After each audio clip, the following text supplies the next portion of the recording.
Committee.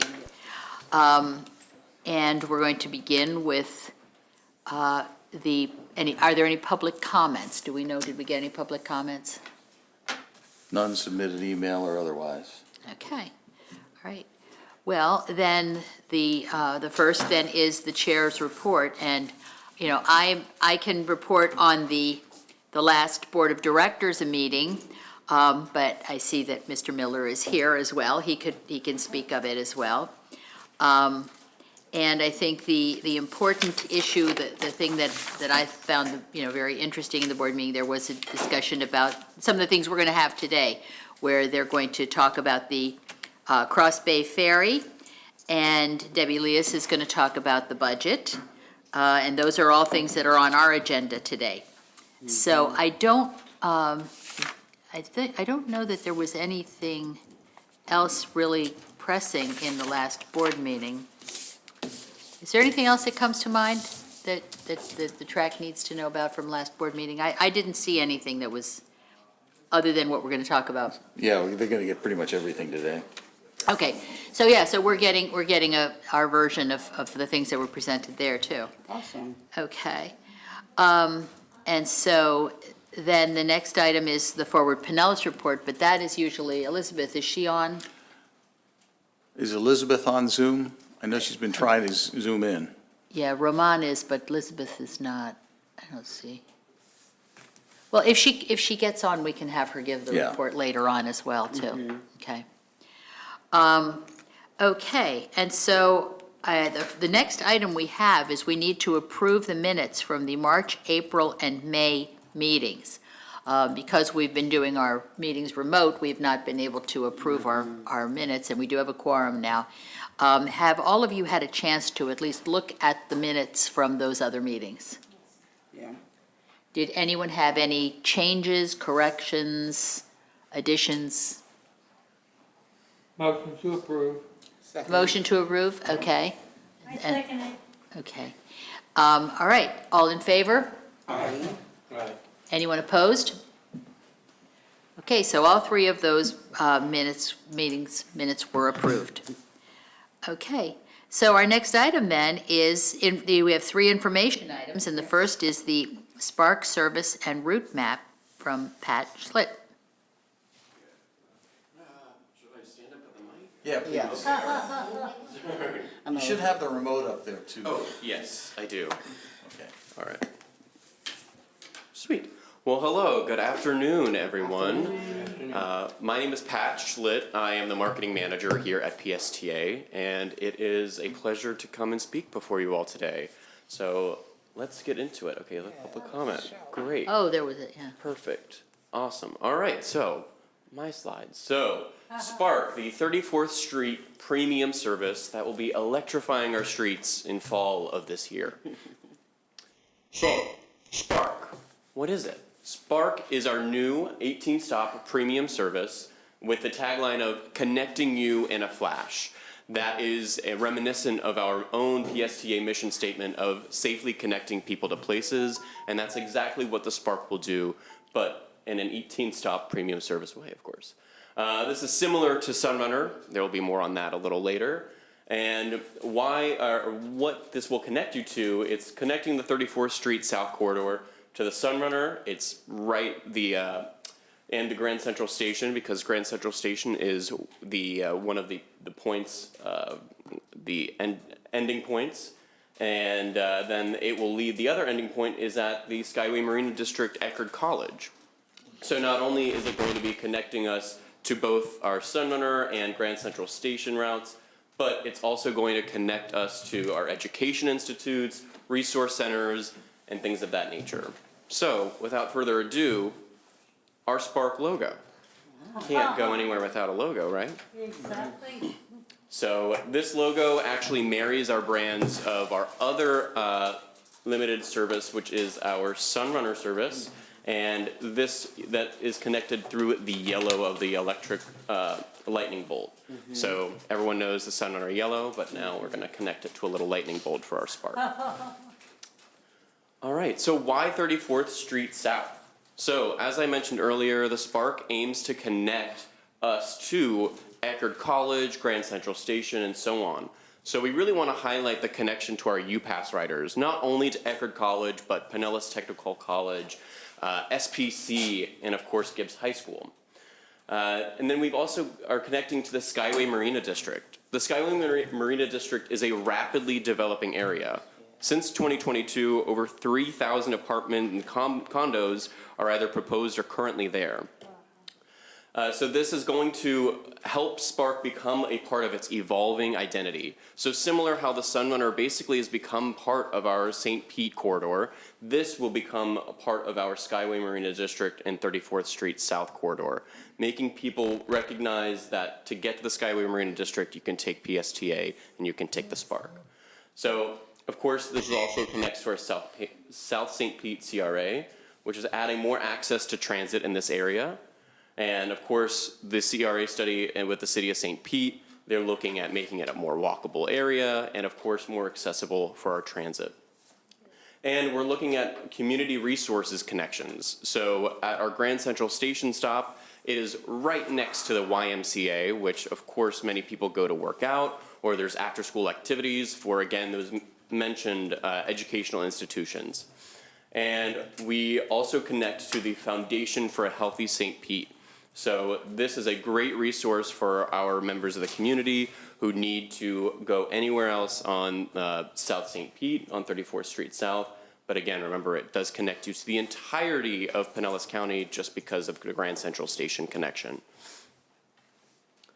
So how does the Spark compare to our other services? And I've put up here a fun little graph that shows our fixed route, our Sunrunner, and our Spark services, and what each of them have as amenities.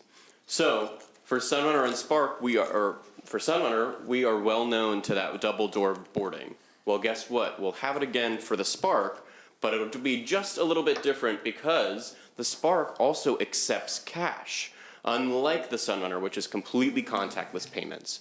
So the Spark will only accept cash payments on the front door boarding. The rear door boarding will only be contactless, but you can do both contactless and cash up front. As mentioned before, it accepts contactless payments, just like all our fixed route, Sunrunner, and Spark services will. And our bike racks, unfortunately, we aren't as exciting of an interior bike rack, but don't worry, you still have your bike rack on the exterior of our Spark buses. And to allow for that double door boarding, we actually got in specialty Spark buses to make that rear door a little bit wider, just like our Sunrunner bus. These will all have specialty branded stations, just like the Sunrunner. Again, we'll have a little bit more on that later. And we'll have real-time passenger screens. So these screens will tell you just like our screens of the Sunrunner, but these will only tell you when the next bus is arriving and if there are any detours going on the Spark route. We won't see any like graphics, advertisements, and things of that nature. And we'll have we will not have dedicated bus and turn lanes, unlike the Sunrunner, which we do have those. And I do just want to point out that we will have similar frequencies to the Sunrunner. The Spark will run every 15 minutes from 6 a.m. to 8 p.m. And a new and exciting feature of the Spark is that it will run every 30 minutes from 5 a.m. to 6 a.m. as well as from 8 p.m. to midnight. Because right now with this route, we will be cutting our underlying Route 34 in this corridor, but because we want to make sure that we're not losing out any ridership for those early morning employees, students, teachers, etc. So we've got some passenger amenities I want to run down with you all as well. So like I said, these will all have 18 uniquely branded stops. 17 of them will all have Spark totems. The only one that will not have a totem is Grand Central Station, because try drilling into concrete for a totem. It's not as useful or as easy. So my wonderful Vanna White, or Alex Winston, she is out here to show us what some of the signage will look like on the shelters. So this oval up here with the Spark bus icon, that is going to be on the side of each shelter and monopole. So you know on our shelters where we have the oval PSTA logo, well now we will have a Spark logo right there. And underneath each of these Spark icons, we will have the word Spark on the side as well. So you'll never know where you are. You'll know by the signs. And with this, they will all have a totem, as I said, except for Grand Central Station. We'll have 11 shelters, and we'll be utilizing our monopoles. So we'll have 4 monopoles and 2 stations with totem only, just due to the easements and the accessibility of those stops. As I mentioned before, we'll have real-time bus information passenger screens. Again, these will only include all of the passenger information you need to know to look out for your next Spark bus. And then the totems will also have solar-powered lit map cases. So inside of all of these map cases will be this map that Alex is holding up for us as well. And so we can turn to this, and I also have the map on the slideshow up here if we want. This showcases the 18 stops that the Spark will be running on, and we've included the connection to the Sunrunner to really showcase this is your connection to the beach, to downtown St. Pete, just by riding the Spark.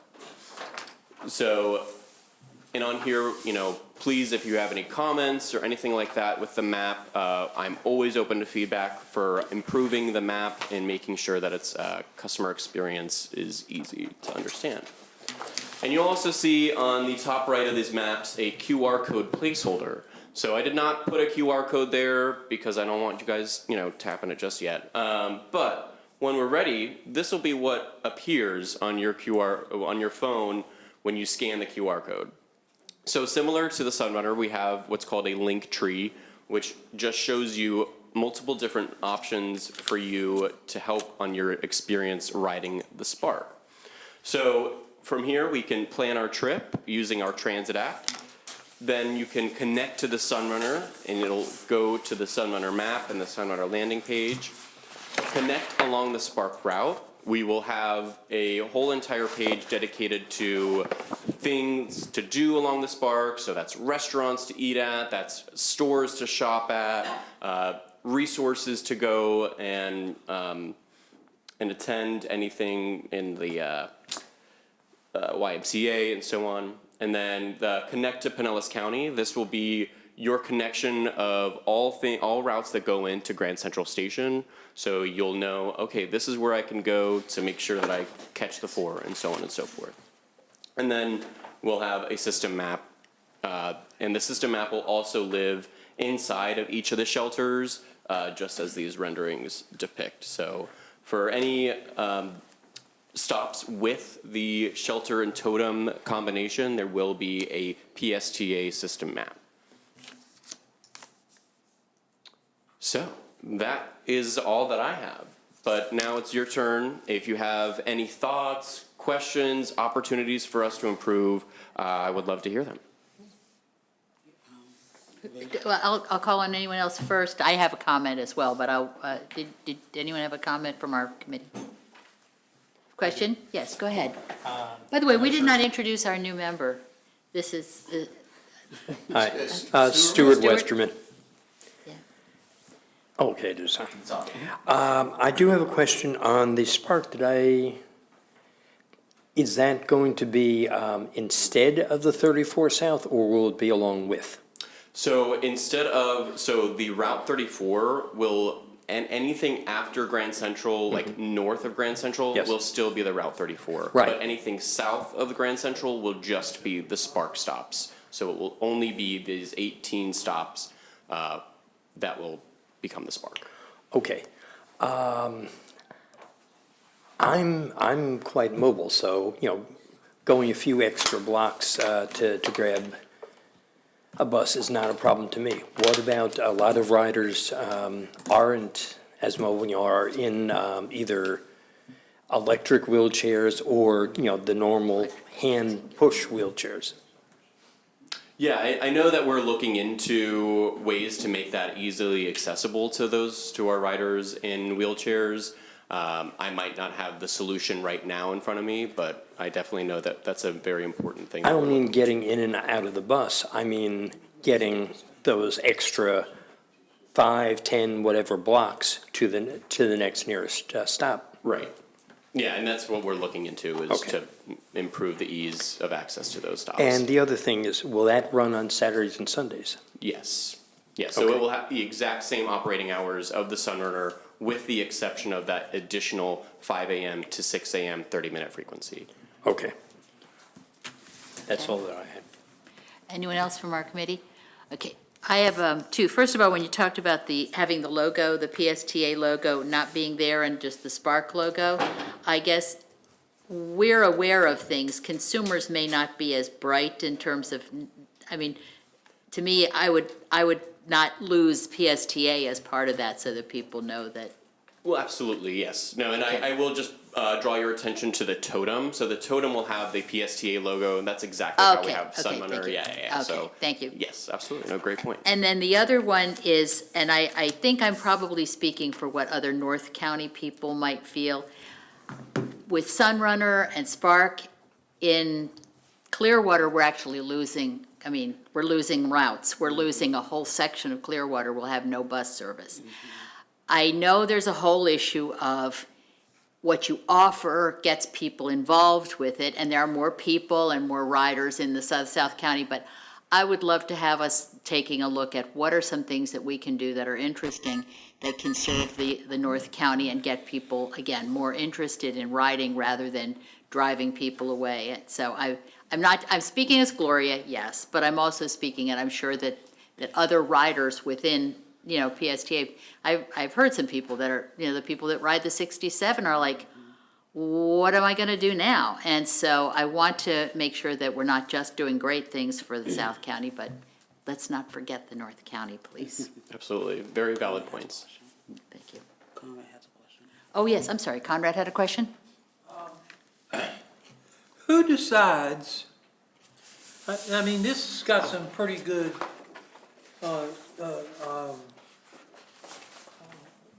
the lettering is pretty good, but for someone that's in a wheelchair, or someone that is small, who decides that these things get put all the way up here at some of the bus stops? So yeah, that is a great point. I think that because at Pinellas Park and at some of the shelters, these things are like way up here at the top.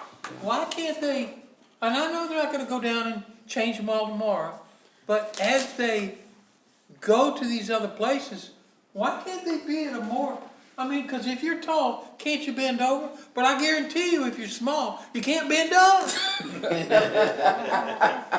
This is very true. And I think that they ought to be somewhere, maybe in this area, which is like a whole, what is that, 18 inches? I think they ought to need to be lowered down about 18 inches at the majority of the places where we have those route signs displayed.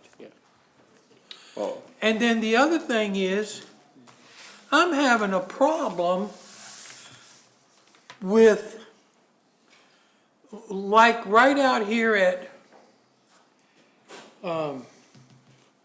the Lady, Lay-by. lay-by, yeah. yeah, it's the Lady according to the new AI. If you ride the bus, you won't, yeah. it says Lady, but it, No one can beat Bob. We'll just say that.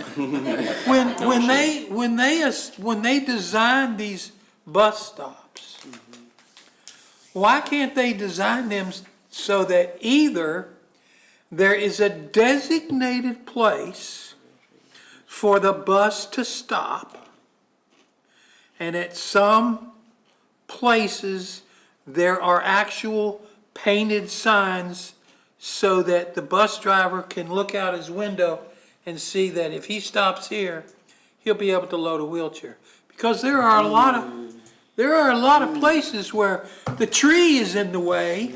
You can go right out to the lay-by right now and I can show you where if the bus stops here, I can't get on.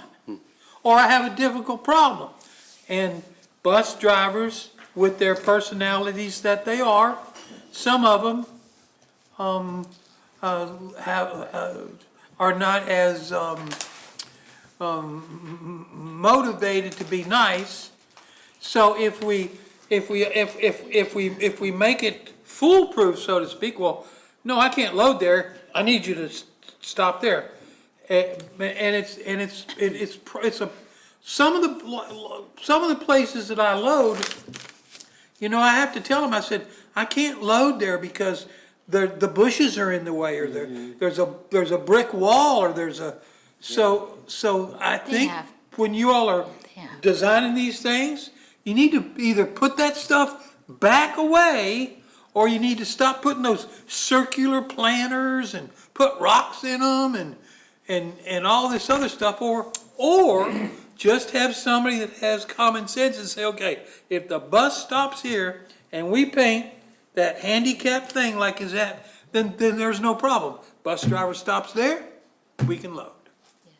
Absolutely, you make some very valid points, and I appreciate you bringing that to us, because I know right now for, these signs and anything of that nature, right now, we are trying to make our, bus system as improved as possible, especially with our connected community bus network. So I'm happy to bring these concerns to our team to make sure that, your voice is heard. And about the map situation, I'm not sure if you were outside, but I swear you've already looked at our spark totems, because where you place that map is where those maps will be in the spark totem. So you will get that wish, I promise you on that one. Okay. And we are looking at improving our departure board visibility for those who are in wheelchairs, who are shorter, and we will make sure that, again, your voice is heard. So that ought to tell the people that were, whatever the word I'm looking for is, that maybe they need to re-look where our signage is at all the other bus stops. And I know you're not gonna go out there and change them all tomorrow, but periodically, there's crews out there doing whatever they're doing, and they really need to do what they're doing here and lower them. It almost seems like there might be an opportunity to have some wheelchair people help beta test some things periodically, Yeah, absolutely. Because I've had the experience that bus drivers, nothing can be perfect, but if I ask them nicely, they will make sure that they are as safe as they can with loading and unloading. Park Street Terminal has the same problem with some stops, so, yeah. Absolutely. Go ahead, Jay. Speaking of this, will these stations or stops have the similar pylons or whatever you call them that tell the summoner drivers where to position the buses? Yes, I believe that's in progress with that. So we're getting easements right now, the easements and agreements, all of that. And then we're building these stations so that they can match. Okay. Some of So like you know the little yellow Right. things. Yeah. I can't remember what it's called. Yeah, I don't know if the delineators will be there, but, Okay, delineators. Okay. Because that would, I could tell you at the summoner, there's never an issue with the driver stopping and people getting on and off because it's always perfectly positioned. Right, and- But even though I'm not a wheelchair user, I have very much seen many other wheelchair users have difficult times getting on and off the bus because of either the bus stop is just a grassy area because, some cities don't like sidewalks for some reason. Thank you. Or for some whatever reason, but I definitely concur that we should figure out ways to fully make our system much more accessible, especially at our terminals. Yeah, exactly. Especially the terminal. Well, we're gonna get a new terminal in Clearwater, so yes, yeah. Stuart, I thought you had another Yes, and question? Conrad had a good point. The only place that I've seen the schedules or whatever, a little farther down is at Largo Mall. And that's only because they have one here and then right below it here. If they do it in Largo Mall, they should be able to do it at any of them. Okay. I'm sorry, another question? Go ahead. Yes.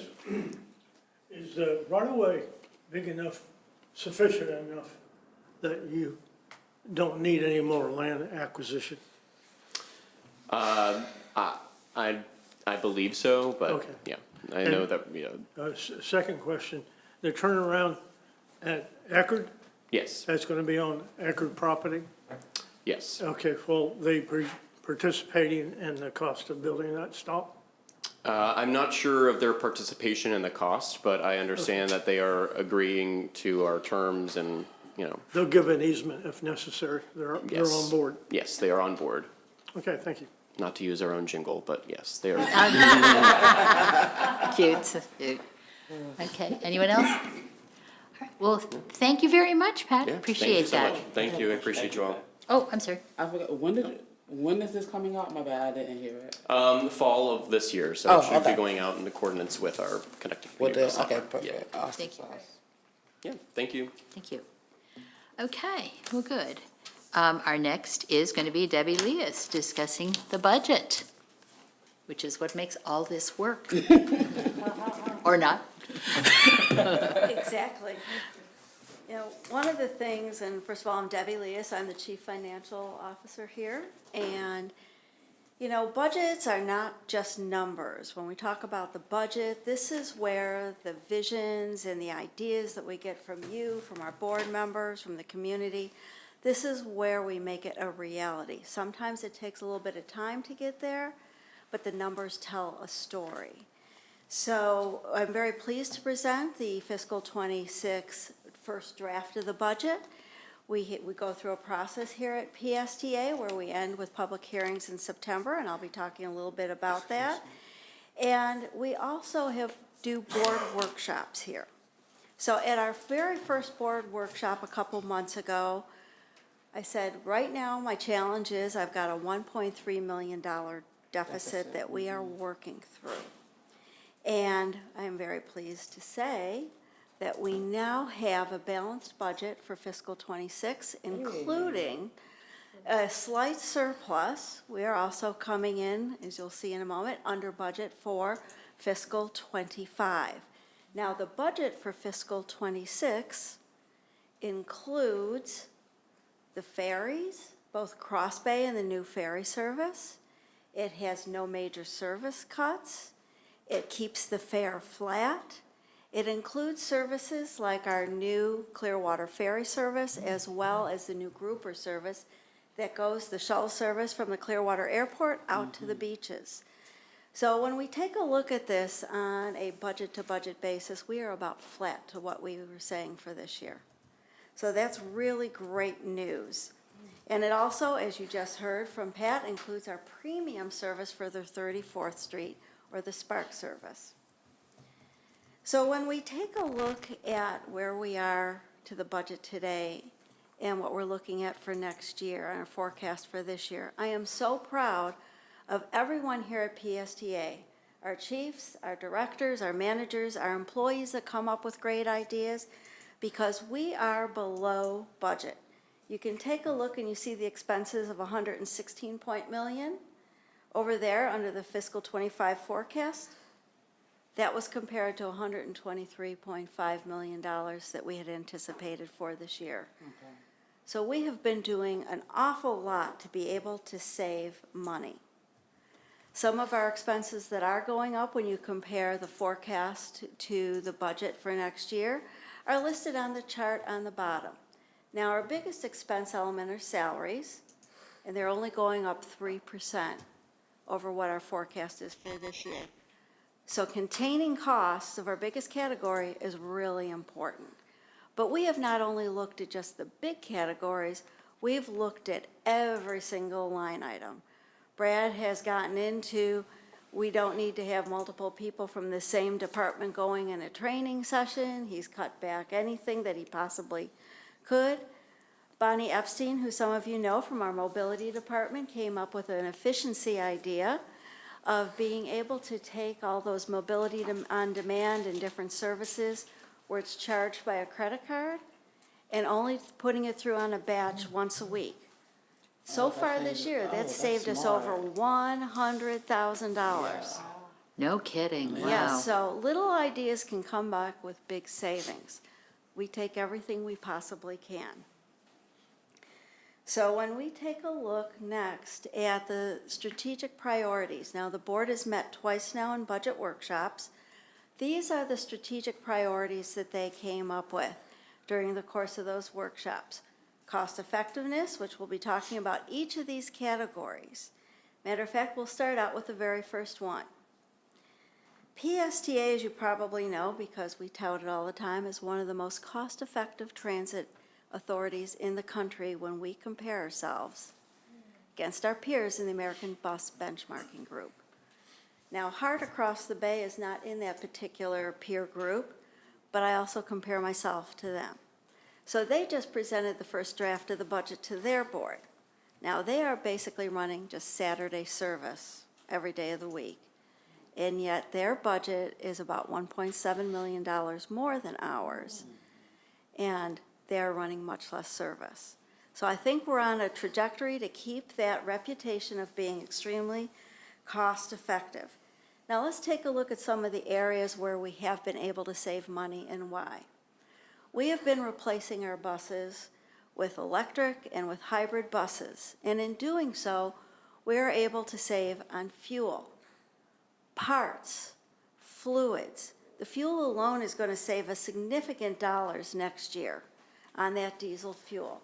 But yet we're maintaining a diversified fleet to be able to be very nimble during times of power outages, et cetera, and you'll be able to see where we'll be working on that as well. One of the other areas is the board has just recently approved a lease agreement with Enterprise. And we are getting our non-revenue vehicles. These are the sedans that we have for the employees to use. That is saving us $150,000 in maintenance costs. So we're seeing reduced costs, especially in the maintenance area, all across the board. One of the other things before I get back to that is, I do want to say where I'm increasing something in the budget, and that is our USDOT Secretary Sean Duffy is all about safe and clean transportation. So we are taking 2 positions and removing them and adding a couple positions in. I've got 1 net position, and it's in the service lane. Now, the service lane maintains our buses. It cleans them, it fuels them with whatever power it is, propulsion or electric or diesel. So we've got 1 new net position I'll be adding into the budget. Now, one of the other areas, in addition to running our Clearwater ferry service, which we just started at the end of January this year, very successful, is that we're going to be looking at the Tampa Bay ferry service. So this is something that really creates a regional collaboration, and in doing so, it is going to be able to bring more money to the region and to PSTA from our grant funding partners. And hopefully we'll be able to save some really good money in operating the service with the grant that just got transferred over to PSTA. So let's take a look at some other highlights. As we've been talking about, and you all have been a great part of, the Community Connected Bus Network is part of the budget, but it has no cost impact to us, which I like. But we're also able to increase service with the Spark service on 34th Street. That's our premium service, serving, as Pat just said, not only Eckerd College, but the Skyway Marina District. One of the areas that we're looking at is we have property tax, which is one of the biggest areas of revenue sources. So we're focusing on non-tax revenues, one of which is the UPass program and being able to use our Flamingo passes in the appropriate way. So we are going to be using some technology to help basically control and to tighten up our fare collection for those people who are using passes for transportation disadvantage, veteran passes, et cetera, just to make sure we're getting all the fares we should be collecting. We're going to be doing a lot more outreach on the UPass program to colleges, universities. We're going to be looking at all of our business partners, neighborhoods, et cetera, just like we have been doing, and hopefully growing that program up there. One of the things we've been very successful in doing through the Flamingo program is being able to see where our successes are. And we'll be able to go back and renegotiate with data to some of our largest customers. So we have been focused on expenses, and we're doing that very well, as I said. One of the areas in our budget that we're going to see grow through all these different new ferries, van pools, through improved services that we're offering on our bus, is we're going to see fare revenue go up. So that is great news. However, when I take a look at it and I look back to where we were pre-pandemic, what's called a fare box recovery, which is how much money are we getting back from the customer compared to what it's costing me, is still lower than we would like to see it. So we're going to be focusing that as part of our strategy, is to come up with a goal with a vision of increasing revenues. So we're going to be really looking hard at that next month when we meet with the board. So as I mentioned, I have a couple areas that I want to keep an eye on. These are challenges for me and for PSTA. One is we got, back in the day, which seems so long ago now with COVID, we got COVID relief funds. And they were a significant dollar amount of $98 million. And we have been using that towards our operations, which actually now that's all you can use it for. We were very strategic in how we use the money, when we use the money, because a lot of transit agencies across the country got so excited over the money, they spent it all at once. We did not. I think we called it the snake swallowing the pig. I've made it into tiny little piglets over the years so that we didn't become dependent on it. And we're narrowing that down, and I do have about $5 million of COVID relief funds in the budget for next year. Honestly, I didn't have to use it this year because we were saving money. I do have a timeline in front of me that I have to use the money up before 2029, but because we've been weaning ourselves off this money, it makes it easier to do the budget and to look at things strategically. Now, our property taxes, as you well know, have grown quite nicely over the years here in Florida, especially here in Pinellas County. With the hurricanes that hit this past year, we're looking at about a 4% increase, which is probably the lowest I've seen in the years that I've been here. Now, the property appraiser, we met, a bunch of us bean counters met with the property appraiser, and the impacts from the hurricane are not going to be just for this year. There's a lot of people who evacuated during the hurricanes who have yet to return back to their properties at all. So the property appraiser is using the last value he had, and we're expecting next year to see some of the property decrease in value as we learn more about these abandoned properties. So that is something I have to keep in my mind as we move forward over the next couple of years. And that's a challenge. That's why we focus on other revenues. So what is coming up over the next couple months as it relates to the budget? Well, next month in July, we're going to take another large cost element, which is our health insurance. We'll be bringing that to the board next month, as well as our proposed millage rate, which currently is at 0.7342. We will be over the summertime reviewing all these line items again, seeing what more we can save or what more we can increase in revenues. And we will revise the budget, bring it back to the board in August in advance of the public hearings in September. And that's where we'll vote on the budget and the final millage rate. And with that, I'll take any questions or comments or ideas. Go ahead, Conrad, I think. I don't remember what meeting we had that, but somebody came and told us about how they clean up the garbage and all the stops and all this other stuff. Right. And there's a program that's already utilized by a lot of companies where they allow businesses or Boy Scout troops or civic organizations to adopt a mile or so on. So I'm sure you could save money then if you had a program where people could, like Home Depot could adopt the bus stop at the trash cans at where they're at, and then they can have a sign put up. This bus stop is serviced by Home Depot. Because that's what they they put a sign, Boy Scout Troop number 604, cleans all the trash up on this mile. So I'm not saying you could get all the bus stops adopted, but I'm sure that there are places and companies or people that if approached and said, listen, would you like to adopt this bus stop? Well, all we're asking you to do, because, I mean, it doesn't take that much longer for them to do it, and it keeps their property cleaner and stuff. So it's a win-win situation for both people.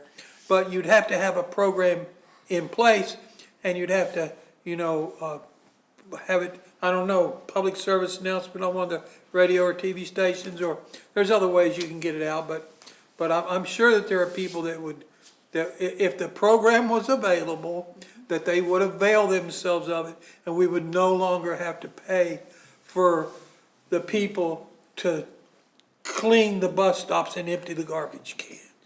Well, thank you so much for that idea. Appreciate it. Yeah, I like that Yes. Any other comments? Jay, are you Yes. raising your hand? Okay, Jay? idea.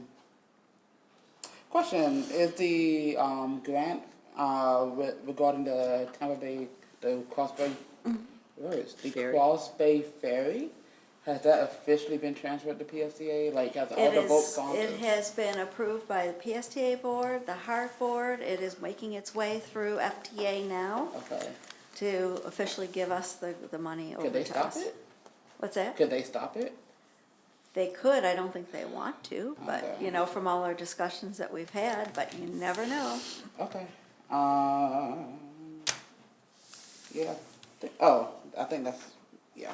Okay, thanks.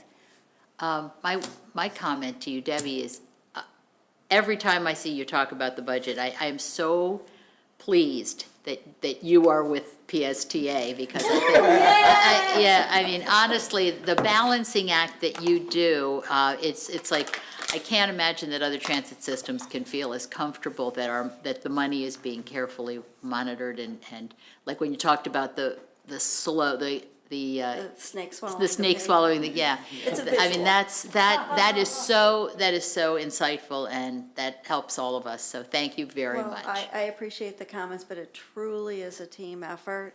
I gather the data, our budget team gathers the data, and then we poke holes at it, come up with ideas, et cetera. So it's really a team effort. Well, thank you, you do a great job.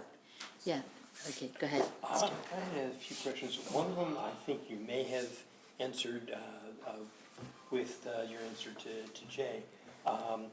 The ferry that was hit, that was crossover to PSTA, so that's being taken care of by HART and their insurance and like It's that? two It's a different different things. ferry. That was the Clearwater Ferry.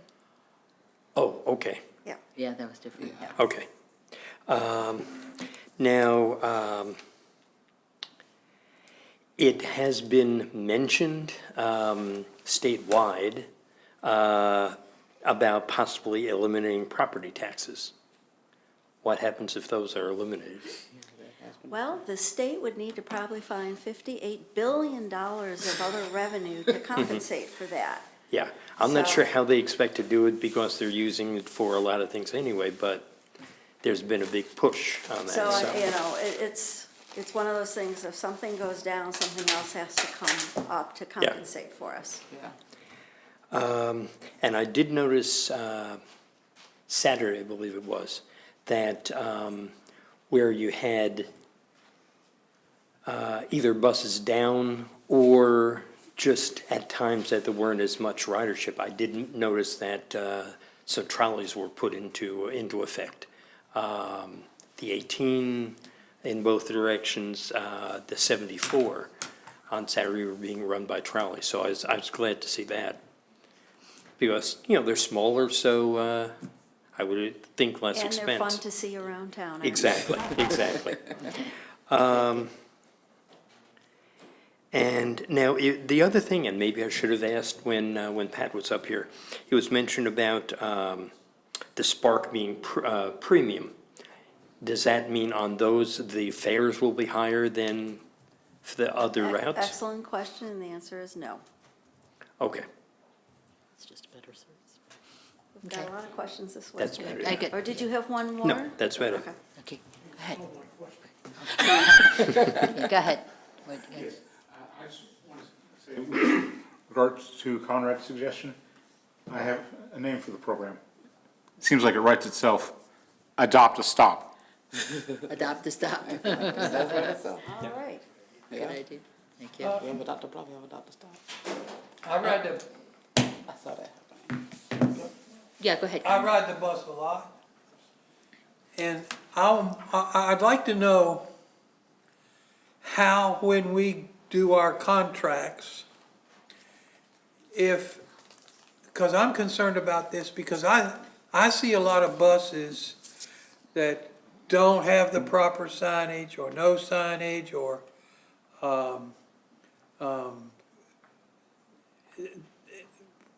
which confuses people on how they're gonna ride the bus. And so maybe that will drive people, it does drive some people away from riding the bus because they don't get the correct information. But they don't collect the fare because the fare box is not working, or the thing's not working. So when you bid a contract, do you have the foresight to say, well, if we get somebody that doesn't do a good job, and evidently we have someone that is doing a terrible job, in my opinion, because every time I complain about these things, they say, oh, we already know it and we're working on it. Why can't we bid our contracts with negative incentives? In other words, if you're costing us money, and when you bid on this, you're gonna have there are consequences, as opposed to, oh, we got the PSTA and we just got 10 million. Because I have complained and complained and complained about the signage not working and the fare box is not working, and every time I call, they go, or I talk to a supervisor, they say, oh yeah, we know about it, but we can't do anything about it, or which is unacceptable to me. Actually, to your point, not that particular contract that we all know about, but we do have in some of our contracts, not all of them, but all of our contracts give us an out if we needed to, number one. Number two, some of our contracts here at PSTA do have penalties. And that might be something to think about for some of the contracts that are causing some of the issues that you're talking about, to consider in the future or to come back. Because it is, I know, very troubling to a rider when you don't know, if that's the right bus that's coming up or there's no signage. So I mean, I was at Parkside Mall the other day, and there was believe it or not, there was the Central Avenue trolley there. I don't know why. I think it was replacing another bus, and there were two buses there that said they were 75 Gateway Mall, of which only one of them was a 75 Gateway Mall. And then there was another bus broke down that was supposedly replacing one of those other buses. So, and then two of the buses that I rode that day, fare boxes didn't work. So, I mean, I guess Conrad, when those things happen, also, you can let Bob Lasher know. I don't mean to be cutting you off, but I know from a Okay. time standpoint, we still have another Okay, all right, presentation. all And so I'm not trying to stop the conversation, but always, whenever I have an issue like that, because that happens, I think, to all of us, where it's, wait a minute, that's not the northbound, we always let them know. Okay. Yeah, and then there's a I'll pass chance. it along, but yeah. That's what we hope you do, as opposed to waiting and then throwing all this stuff out at a monthly track meeting. I do tell people, but they tell me they already know about it and they're working on it. And I'm thinking, well, it's been 3 months. I mean, Well, let two people know. Let them know, Yep. and then also let Bob know. And the more that, because that's one of the advantages we have, is that we do Okay. have the ability to speak with PSTA. So, yeah, no, I think it's Okay. important you do say it. Okay, good. all right, well, thank you. Yeah, thank you very much, Debbie. Did anyone else have any other quick? Okay. Thank you All right, very you're much. very We welcome. appreciate it. Okay, and then we have our last presentation, which will be Darden Rice, and she's going to talk. We've touched on the Cross Bay Ferry. Let's let's hear from Darden. What's, Hello, good that was on the afternoon, agenda. Madam Chair, members of That was on the TRAC. agenda. Welcome to PSTA, Stuart. Nice to see you here. My name's Darden, and I am the Chief Planning and Community Affairs Officer. And today we're going to talk about waterborne transit and the Cross Bay Ferry. So, this is an update and a fresh update on June 3rd. The HART Board voted to transfer sponsorship, answering your earlier question, Jay. The HART Board voted to change the sponsorship of their $4.8 million FTA grant to purchase a passenger ferry vessel or vessels, to transfer that grant to PSTA. And that will enable us to reduce cost in our contract and reduce the subsidy. We are ready to go out for RFP very soon with the goal to bring a contract for approval to be voted on by the board in September. So I'm going to give you a little bit of a history of the $4.8 million grant from FTA, as well as a little bit of history and context for PSTA's increasing strategic role in delivering regional waterborne transit. So going back to 2021, HART and Hillsborough County were awarded a competitive grant from FTA to purchase a vessel.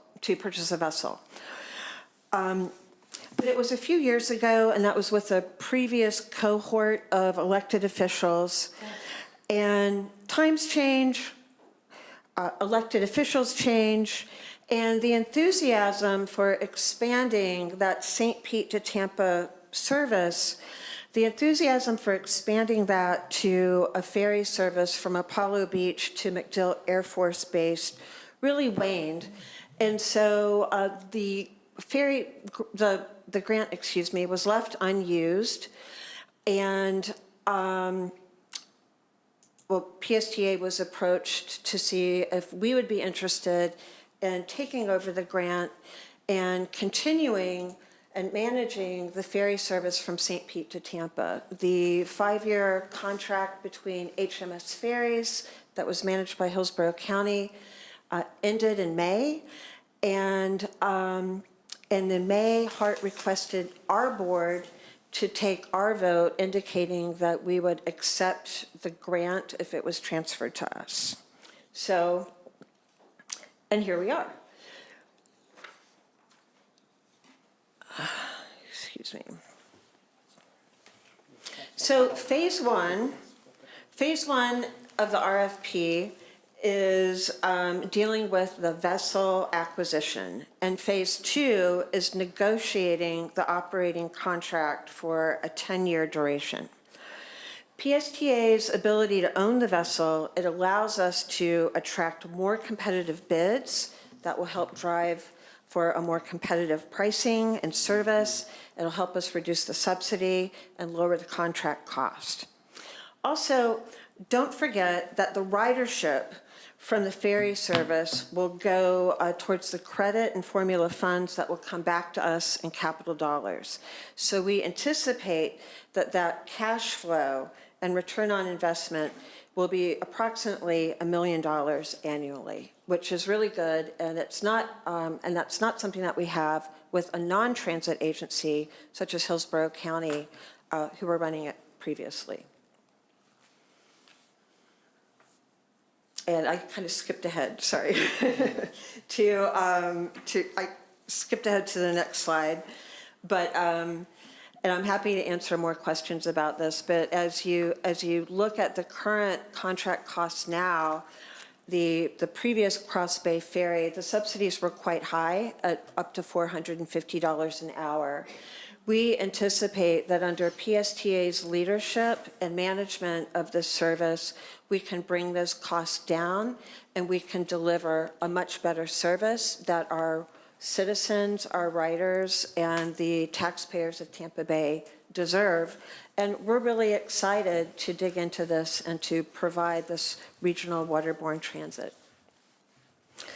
So here's some frequently asked questions about the Cross Bay service. Our team has gotten out quite a bit and talked to a number of elected officials, board members, stakeholders in the community. So a lot of these questions you see reflect very common questions that we got.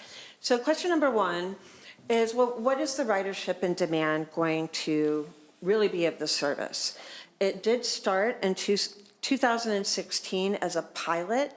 The ridership you'll see mostly has a pretty upward trajectory with two notable exceptions.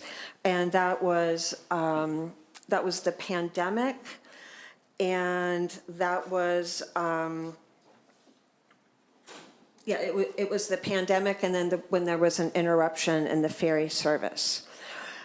Fun fact, the Cross Bay Ferry actually sells out on weekends pretty frequently, weekends even when there aren't Tampa Bay Lightning games. So this isn't just a service whose peak points we see only when there's Lightning games. We see that's really actually not the case. Another fun fact, there are more travelers, slightly more travelers from Tampa to St. Pete than the other way around. You may recall recently at Forward Pinellas, we've seen presentations of the Dietrich Waterborne Transit Study, and it found that 83% of the people surveyed of the respondents were either very likely or somewhat likely to use waterborne transit connecting the Tampa Bay area. Question number two. So we have all this information about visitor ridership and connecting people to events. That's great, but this doesn't seem like a really pure commuter route. And well, it's not exactly a commuter route, of course. It runs Thursday through Sunday, most of those being evening or weekend hours. But again, referring back to Forward Pinellas' presentation, some of you may be familiar with the fact that commuter trips really only make up even 16% of the Tampa Bay traffic on our roadways. So it's not really fair to hold a standard to the ferry service that we don't even hold to our own bridges, Roadways. roads, and highways. The success of this transit service is to provide a unique transportation option that unites two major urban centers. It benefits the economies on both sides of the bay. It highlights the importance of reliable transit options. People without cars can use the ferry. People who do own automobiles can avoid bridge traffic, the slowdowns and the bottlenecks, and you can also avoid the time and the money spent on parking. This service, when done right, is the foundation to building a growing waterborne transit system for Pinellas County as well as the region. I should have taken question 3 out because Hart did approve, but if for some reason they had decided not to, there really would have been no harm, no foul. It wouldn't have been a penalty to either them or PSTA. The money would have gone back to the federal government, but it would have gone back to the FTA where it would have been distributed to another city's ferry service program, and we would lose that. We would lose that from here and probably dim our ability to attract such future federal grants. And I'm glad that didn't happen. Thank you, Hart. Question number 4, what if FTA does not approve the transfer? Well, it's the same as the question before. The reason why that this now goes back to FTA, it's going to kind of go up the chain of command and come back down. It will be looked at every step of the way. The reason for that level of scrutiny is because this was a competitive grant. And when it was originally awarded, there was a lot of scrutiny applied, and other areas did not receive the funds. So out of fairness, There just needs to be some due diligence applied that PSTA is, and we're going to carry out the purpose of this grant in the manner that it was always intended. Question number 5. Is there increased liability to PSTA? So PSTA's contracted operator will bear the responsibility for the ferry operation. This is written into the contract. Our board will see the contract and have the opportunity to review it before its approval.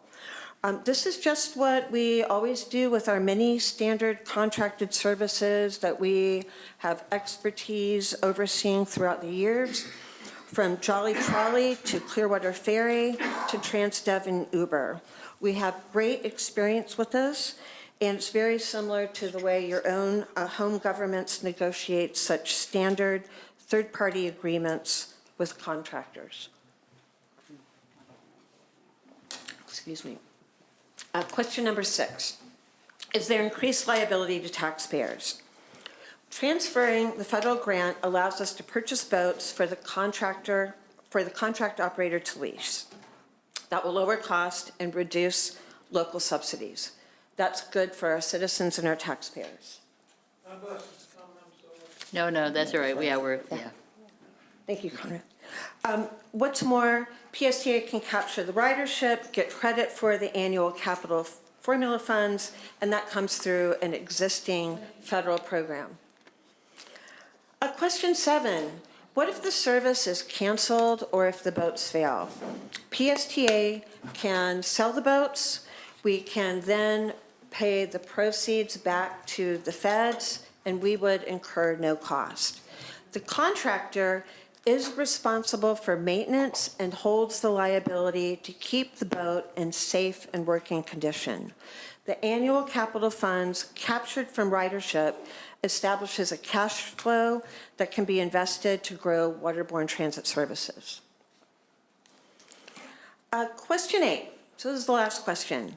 Lastly, is this worth it? Is this really what PSTA should be doing, getting into the boat business? Is this our core mission? Is this our why? Well, PSTA's mission is to safely connect people to places. The intercity cross-bay ferry service provides such connectivity. It integrates 2 public transit systems in urban centers. It links communities. It reduces road traffic. It reduces the need for parking. And ferries are a great transit choice that can bypass bottlenecks on bridges. As you know, buses cannot travel over water, but ferries can. But we don't have to build roads or expand bridge lanes to offer this compelling transit choice. And this is, by the way, why FDOT loves ferries. It's a way to increase the capacity without building more expensive roads or bridges. So $5 million, don't get me wrong, it is a lot in and of itself, but you compare that to the cost of building or expanding roadways or bridges, then the $5 million towards the ferry boat capital shows a lot of flex in the context of the ridership it will bring. So the pilot service, the customer service surveys, the waterborne transit regional market demand studies all indicate very strong market support. The transfer of the grant demonstrates to the FTA, the granting agency, the regional cooperation of Tampa Bay, and that we are worth the continued federal investment when we align in the same direction and show commitment to a shared vision together. It will benefit both sides of the bay, and PSTA's ability to purchase the vessels is going to bring our costs down. So this was an update, and there's no action required, and I am happy to take any questions that the board has. Very exciting. Yeah, I think it is exciting. Thank you. Okay, go ahead. I'm excited as well. Can we go back to I think your second, that you went over quite quickly, and didn't have my glasses, but if I read it correctly, $4.8 million will not buy 2 boats. So the boats are going to be used. Well, is this $4.8 million going to cover 2 used boats? Not 2 new ferry vessels. Okay. 4.8 million is enough to buy certainly at least 1 new passenger ferry vessel and go towards possibly a second used vessel. Or there could be a situation that presents itself where we would have the opportunity to buy maybe 2 used vessels. Okay. So the 4.8 million, it's only going to be stretched so far. And just looking at, I know people with boats, it seems like that figure is kind of low for a boat that size. You know, that I would be surprised you could buy 1 for 4.8 million, but I'm not an expert, I have no idea. Well, a point well taken. We are going to be working with experts in the field. Okay. The type of vessel that's selected, it depends on the type of service we want to provide, the type of waters that, the Tampa Bay waters that the boat will travel over. It will depend on working with the Coast Guard to identify the necessary safety and performance regulations that we will be adhering to. So there's also Buy America regulations. So a lot of that will really set forth the parameters of the type of vessel that we're looking for. And as part of the RFP process, that phase 1 of the RFP, we set the expectation to work with the contractor, to work with their boat brokers and use their expertise to locate the best Okay. vessels. And I assume that you discussed or maybe looked into leasing the boats instead of buying the boats? That could, I'd say everything would be on the table for Okay. what we would be looking at. That would be guided by, a professional and experts that understand Well, what is the most cost-effective way to provide the most reliable I was service. just impressed by the budget report, how they're leasing equipment instead of buying it. That's what gave me that thought. 2 other quick questions is the landings. What is Tampa's contribution to this? And are we going to say, okay, boat's gonna land over here, and can that change? Because it's changed over the years. It's moved around a little bit. And also, what is the St. Pete landing going to look like? There's restoration that needs to be done to that parking lot as well. So, Yeah. where are we going to? Great question. So this service will be connecting downtown St. Pete and the Vanoy Basin to downtown Tampa at their current location right near the Sparksman Wharf area. The city of St. Pete is on their own looking at supplying a temporary dock while they're also pursuing funds and permitting to build a permanent dock that would be on that area by the St. Pete Pier, right behind the Museum of History. And on the Tampa side, it would be where it is now. All of this will be delineated in interlocal agreements that we're drafting now that will be included as appendices to the contract that will be voted on, probably ratified by both councils and then by the PSTA board. One last plea, and I'll shut up. No, these are good questions. If we go through with this, let's have great hurricane coverage. Let's don't cut, go cheap on the hurricane coverage like we did the stadium. Please don't. Yeah. Let's learn from our mistakes. I'd rather, the boat didn't look brand new, but we're covered for hurricanes. Okay, that's all, I'm done. I can assure you, we have our risk person, our procurement person.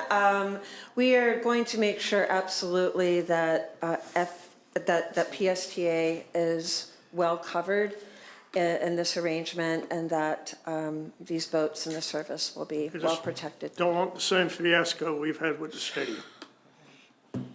I hear what you're saying. Thank you. Jay, did you say you had? I did, I think my question has been answered, but I do have a quick question that's a real, piggyback, I guess. Can the grant even be used to lease a boat? Does it have to be used to purchase a boat? Because it looks like the writing said it has to be used to purchase a boat, so that's not, may not even be an option, right? The This grant, $4.8 million grant, look, the writing said it has to be used to purchase a boat, so I don't even think leasing is an option for it. oh, that, that's a good point. I'd have to look back at the exact language. I can't tell you this, it's only for a passenger vessel. Yeah. It's not for docks, it's not for anything else. It is for a boat. Okay, and remind me, when is the service projected to start? We hope by fall of '26. Okay, so in the interim, is the Cross Bay Ferry gone until then? Yes. Okay, thank you. That current service is terminated, and, that is, so what's exciting is this is going to be a brand-new day for the Cross Bay Ferry. It will be run by PSTA with the support of City of Tampa, City of St. Pete. It'll be run in a whole new way. We know, anyone who's ridden it, we know there's a lot of ways to improve that service, and we're really excited to roll up our sleeves and deliver that. Awesome. I'm sorry, am I seeing, Yeah, but my bus is coming from my ride, my ride company, the driver company, so I got a couple more minutes. I read the Crosstown Fair quite often, and, so do you all intend to do, year-round, Monday, Tuesday, Wednesday, Friday, Saturday, and Sunday? So Conrad in the back just asked if we plan to have service basically every day of the week. And I would suggest that would be a desired goal. That will be dependent on what we ultimately negotiate with the contractors. We may have someone who brings a proposal that already owns a boat, so there would be that boat plus the one that we intend to purchase. And with those kinds of options, there's a lot of things we can do. I would also say that if we determine that there's not great ridership on Monday and Tuesday, but there's a lot of built-up ridership over the weekend, we're going to adjust that coverage in the way that it makes the most sense. And will you be able to use your Flamingo card? The other question is, can we use our Flamingo card? And I would say probably not, because this is a different service where you would buy a ticket ahead of time in order to board the vessel. yeah, we can't on the Clearwater Ferry either. We don't use our. Yeah, Ferry. and we don't use Flamingo passes on the Clearwater Yeah. Ferry. The current rate is, I think, $12 regular people, $10 old people and veterans, children free under 6 and wheelchair bound, $5.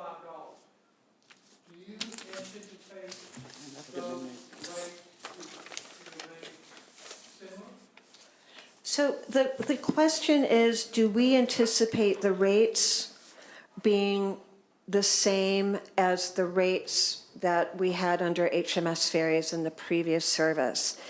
And my response is, we know that that $24 round trip cost was slightly above the comfort level of what people typically wanted to pay, what they thought was a good value for that service.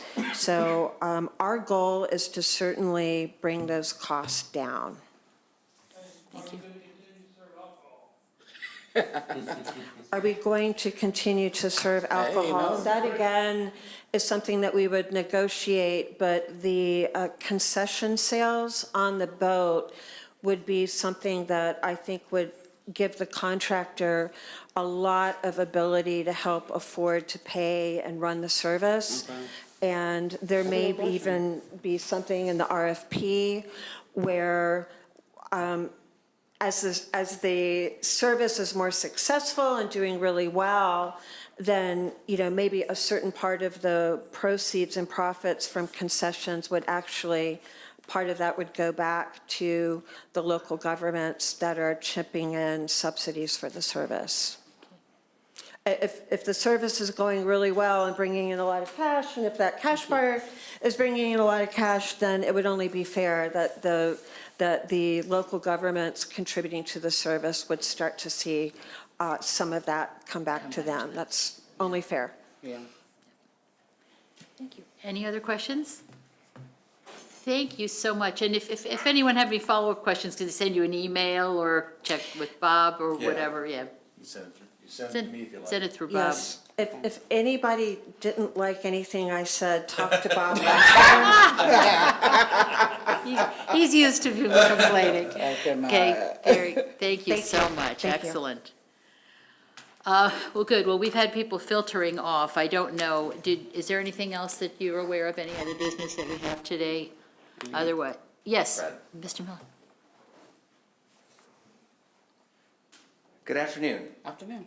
I just wanted to express my thank you to you, Chair Gloria, and Richard, and Jay, and hopefully everybody else, for finally we're getting board members to ride the bus. Oh, Bob has a complete list. Thank you, everybody who signed up to ride the bus with folks. I know Richard rode with our vice chair, Tom Reed from South Pasadena. Thank you for doing that. And I'm really sorry, Gloria, that when we finally got our ride with Commissioner Latvala, it was at a time that you weren't able to come. Yeah. But I tried to pretend to be you in every way. And I showed him the transit app and Good. tried to do everything that I saw that you wanted to do. I tried my best. Thank you. You would have been better.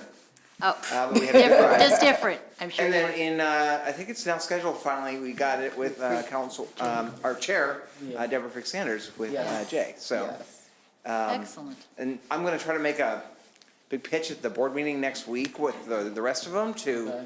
guilt them into agreeing to a time to ride with each of Good. you. Well, and also remind them just how much, you all had said, the amount of learning. That's my whole goal, is that we can learn from them, they can learn Yeah. from us. I mean, Yeah. it's good to know what our board is thinking as well, so, yeah. I thought it was interesting that Vice Mayor Reed brought along his own communications person, Oh, wow. really? AKA a photographer.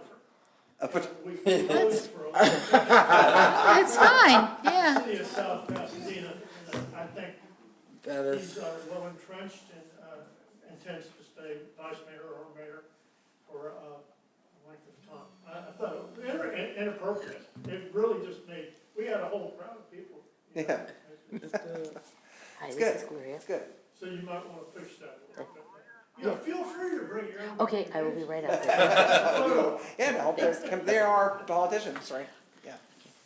I know people have to leave how we want. My ride is here now too, so if I can turn it over to you, you can finish up the meeting if you want to. No, I don't want to delay people.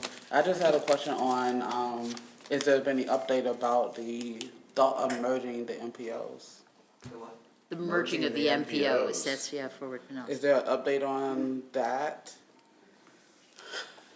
I'm slipping away, just remind everybody, July 15th is our next meeting. Okay. I need to. Yeah, I know. So now Jay's taking over. The only update I have on that is that it is, my understanding, a two-plus year process that they're going on, that they're trying to get a merged MPO between Hillsborough County, Pinellas County, and Pasco County Oh, and Pasco. implemented by 2028. 2028 is their goal for that. And what I've heard is that there, maybe about a year ago, the momentum for it kind of peaked. And now, in June of 2025, the momentum is a little bit waning for it, especially, not really in Pinellas, but in Hillsborough. They're Yeah, getting a little squirrely, but we'll see where that goes. okay. Yeah. And second to that, has there been anyone brought back up the illogical proposal to merge PSTA and Hart? I think that is dead for right now. Thank gosh, okay. That's all. Although in my 13 years here, it's come up 3 times, so it'll probably come up again. It's due. Yeah. Comes around again, Yeah. like fashion. MPO is a metropolitan planning organization. Every metro area county that receives federal funding for like highways and transit is required to have one. And in many areas, they're merged with different throughout the whole metro area. But in Florida, for the most part, each individual county has their own MPO, and ours is called Fort Pinellas. Right. Metropolitan Planning Organization. You've inherited the chair. Oh, that is me. Any last questions? Do I entertain a motion to close? Right? Is that what I have to say? Motion to close. Seconded. Okay, all in favor? Okay, see y'all July 15th. On Zoom? Somewhere? It's on Zoom, thank you. Okay.